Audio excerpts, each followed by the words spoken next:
The Seven Earths. The Sunnah of Prophet Muhammad is the second revealed source of Islam. Like the Quran, it contains scientific information unavailable 1,400 years ago. From these miracles is the seven earths mentioned by the Prophet in several of his sayings. From them are the following two. It was narrated on the authority of Abu Salamah that a dispute arose between him and some other people about a piece of land. When he told Aisha, the Prophet's wife, about it, she said, "O Abu Salamah, avoid taking the land unjustly, for the Prophet said, whoever usurps even one span of land of somebody, its depth through the seven earths will be collared to his neck." Salim narrated on the authority of his father that the Prophet said, "Whoever takes a piece of land of others unjustly, he will sink down the seven earths on the day of resurrection." The aforementioned hadith prohibits oppression in general, especially the taking of a piece of land belonging to others unjustly. What might the seven earths refer to? Studies in geology have proven that the earth is composed of seven zones, identified from the inner to the outer layers as follows. 1. The solid inner core of Earth, 1.7% of the Earth's mass, depth of 5,150 to 6,370 kilometers. The inner core is solid and unattached to the mantle, suspended in the molten outer core.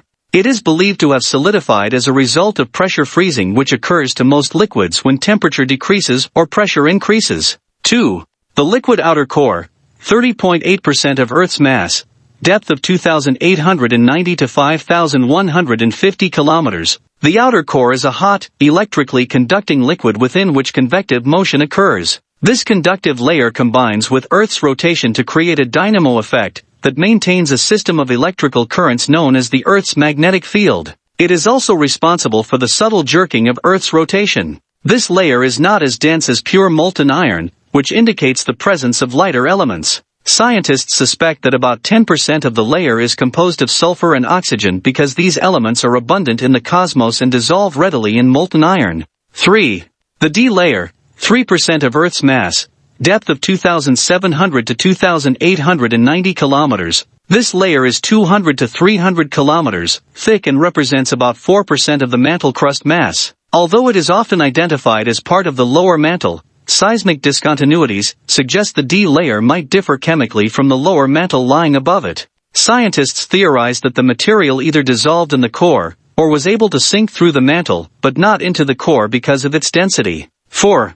Lower mantle, 49.2% of Earth's mass, depth of 650 to 2,890 kilometers. The lower mantle contains 72.9% of the mantle-crust mass, and is probably composed mainly of silicon, magnesium, and oxygen.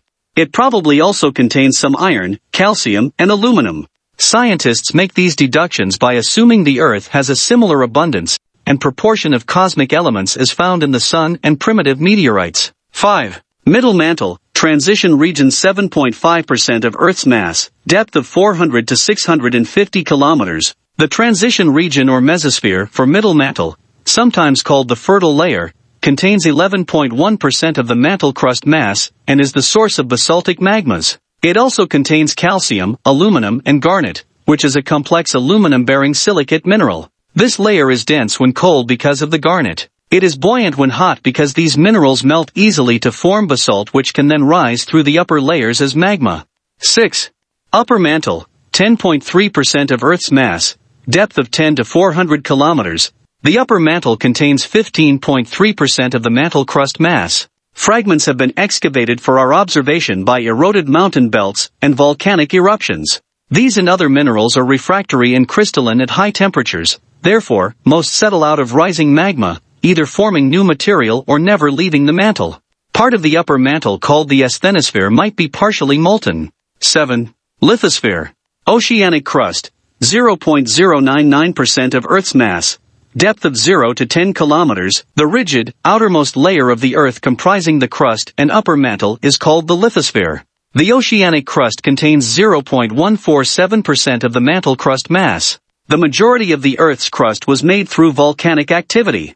The oceanic ridge system, a 40,000-kilometer, 25,000-mile network of volcanoes, generates new oceanic crust at the rate of 17 cubic kilometers per year, covering the ocean floor with basalt. Hawaii and Iceland are two examples of the accumulation of basalt piles.